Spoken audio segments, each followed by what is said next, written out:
Canon just might have the best content creator lens in their lineup. This is the RF 14-35 f4, and I've been using it for the last 3 weeks with the EOS R and loving it. Most zoom lens alternatives to this are a 15-35, a 16-35, a 16-28, a 17-28, and a 14-24. Yeah, I think I got them all there. Don't mind my band-aid, I cut my finger. And this lens right here is as wide as any of those lenses, and it gets as tight as any of those lenses do. Plus it's stabilized, which a lot of its competitors are not. On the front we have it's the most satisfying piece of any camera gear ever made. The red ring from Canon that you can customize to pretty much do whatever you want. I usually set it to ISO. And on the side we have our AF, MF switch and our stabilizer on-off switch, and that's it. It's a solid lens, but not too big and heavy for vlogging, coming in at 544 grams. For comparison, the 15-35 RF f2.8, which I did own, comes in at 840 grams, which is significantly bigger and heavier, especially if you're trying to hold that camera out in front of you and film yourself and walk and talk for longer periods of time. That extra 300 grams definitely makes a difference. This isn't as tiny as the new Sony 16-35 power zoom, which I just did a review on, but it's 2 millimeters wider and it's stabilized, and the Sony isn't. Now, when you first look at this lens, it looks like a normal everyday lens. Looks like a normal Canon lens, but what you might not be thinking about is 14 mil, and it doesn't really have a bulbous front end. It does a little bit, but if you look at, this is the Samyang 14mm f2.8 for Sony cameras. If you look at the front end of that, it's pretty bulbous and pretty round. And it also has a lens hood that doesn't come off. And there isn't a filter thread on this because the glass protrudes too much. They're a little bright here. We're a little bright. See what I just did there? That's on a 14mm lens. I just adjusted a variable ND filter. Now I've owned and played with quite a few 14mm in my day, and this is the only one that I could think of off the top of my head that has a filter thread on the end of it. Pretty great. Also, it's stabilized as well. Now we are on the Canon EOS R right now, and this camera doesn't have IBIS, so we're relying on the lens stabilization plus the digital IS, but what do you guys think? Now, because we can get all the way as wide as 14mm, we can actually activate the enhanced digital stabilization, which really crops in a lot, which with most lenses crops in a little bit too much to be vlogging with, but the 14mm still plenty wide, still looks great, and the image stabilization is spectacular. I'm not adding anything in post. This is straight out of the camera. I mean, I do have a pretty steady hand, but I already know this looks good.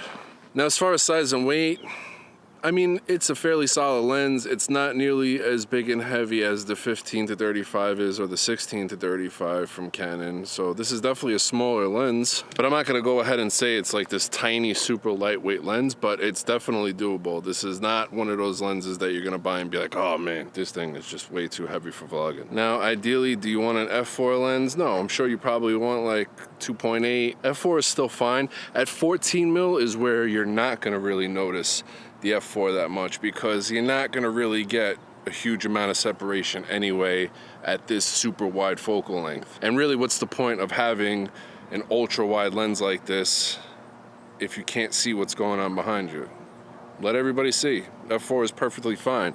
Now, when you go into, let's say 24, which happens to be my favorite focal length, with a full frame camera, you could still get some kind of separation going on there. You still get a little separation, slightly out of focus background, depending on how far away your background is from you. I think it's fine. I mean, I said it in the Sony video, and I'll say it again. I'm kind of over needing everything to be super blurry behind me. If I need that look, I have certain lenses for that, but I'm also not gonna stop myself from enjoying great lenses just because they don't have a super fast f-stop. Now, for all you EOS R owners out there that insist on trying to vlog in 4K with that huge 1.7 times crop, This is what it looks like at 14 mil. Crops in a lot. And we have digital IS turned on as well. This isn't the enhanced mode. Enhanced will just be way too cropped. This is probably your best bet if you insist on that. But in my opinion, the 1080p on the USR looks really good enough to just vlog in 1080p and then upscale to 4K when you're uploading your video to YouTube.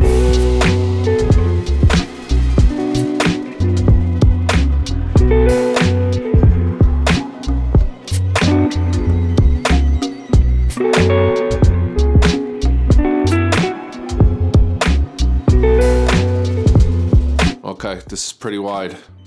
We're at 14 mil right now. You can see my mic. I'm not gonna move it either because then the audio is gonna be all different and all over the place. So we're just gonna leave the mic right there where it is.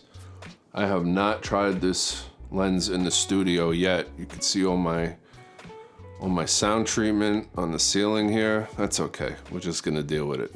I mean, we could technically just punch right on in. And that still looks fine. It's not bad, right?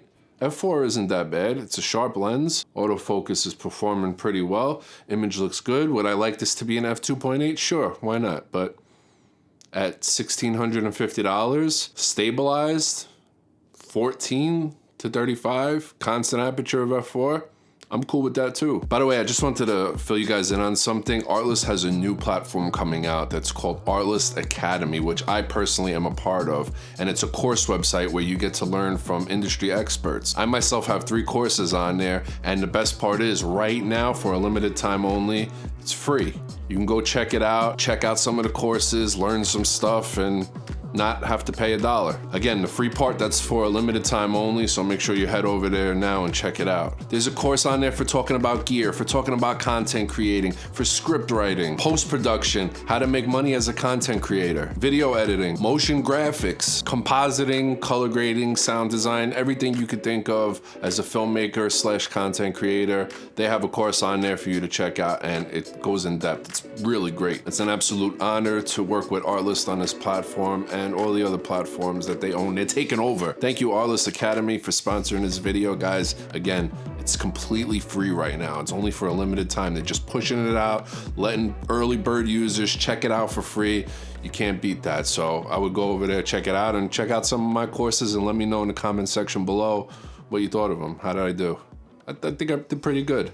Thank you, guys. Back to our regular scheduled program now with this super wide 14 mil in my microphone right here. If you're a new content creator out there on a budget, depending on how low your budget really is, I think the EOS R and the 14 to 35 could really just be like your one-stop shop. You could take advantage of the big crop in the 4K mode on the EOS R. You could turn this 14 to 35 to like a 14 to somewhere between 60 and 70, depending on what stabilization mode you use to crop in even more, plus the 1.75 times crop in 4K. What more do you need? Really, you can get everything you have to get done with this lens. So for me, this is a win in my book. I'll leave a link down below if you guys want to check it out. I think it's an amazing lens and just wonderfully wide. Thank you guys for watching. Thank you, Artlist Academy, for sponsoring today's video. Again, make sure you go check that out. Test out some of the courses, see what you could pick up, see what you might learn. I know I'm gonna spend some time on there and check it out myself. Check out some of the other great instructors on there